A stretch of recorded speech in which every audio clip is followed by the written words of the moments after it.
ஆண்டவர் உங்களோடு இருப்பாராக.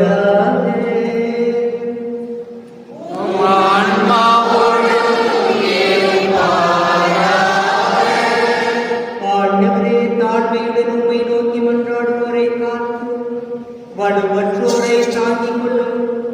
சாமி நிழலில் நடப்போரை உமது நிலையான ஒளியால் உயிர் பெறச் செய்திருந்தும் தீமை அனைத்திலிருந்தும் உமது இரக்கத்தால் அவர்களை விடுவித்து நிறைவான நன்மைக்கு அவர்கள் வந்து சேர அருள் புரிவீராக. எங்கள் ஆண்டவராகிய கிறிஸ்து வழியாக உம்மை மன்றாடுகின்றோம்.